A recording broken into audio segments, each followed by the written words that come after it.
تبارك الذي بيده الملك وهو على كل شيء قدير الذي خلق الموت والحياة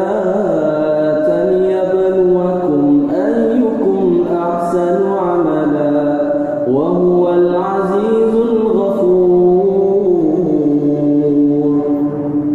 الذي خلق سبع سماوات طباقا ما ترى في خلق الرحمن من تفاوت فارجع البصر هل ترى من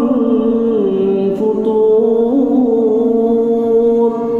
ثم ارجع البصر كرتين ينقلب إليك البصر خاسئا وهو حسير ولقد زينا السماء الدنيا بمصابيح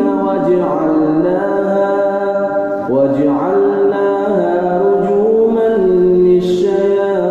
للشياطين وأعتدنا لهم عذاب السعير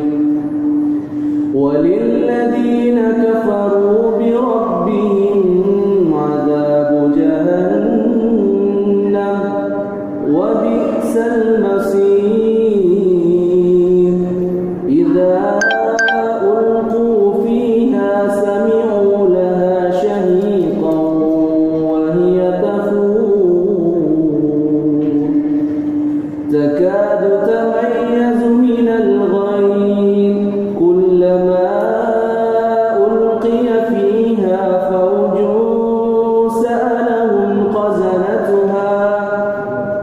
سألهم خزنتها ألم يأتكم نذير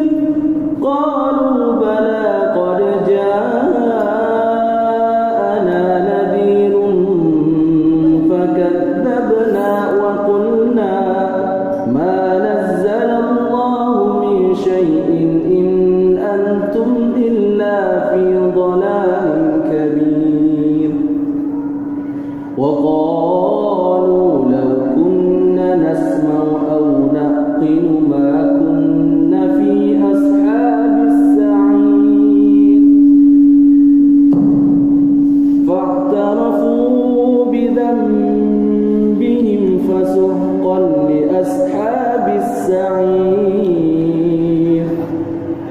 إن الذين يخشون ربهم بالغيب لهم مغفرة وأجر كبير وأسروا قولكم أو اجهروا به إنهم عليم بذات الصدور ألا يعلم من خلق وهو اللطيف الخبير هو الذي جعل لكم الأرض ذلولا فامشوا في مناكبها وكلوا من رزقه وإليه النشور أأمنتم من في السماء أن يخسف بكم الأرض فإذا هي تمور أم أمنتم من في السماء أن يرسل عليكم حاصبا فستعلمون كيف نذير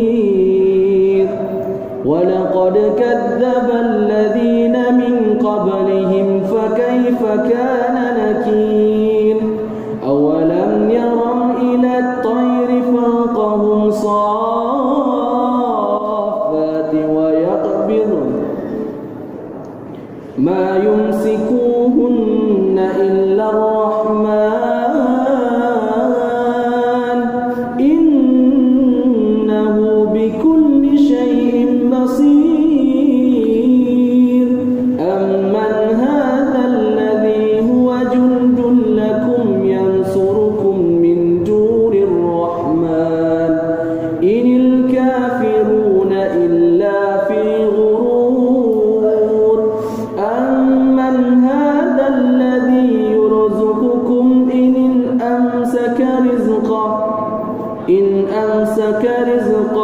بل لجوا في عتو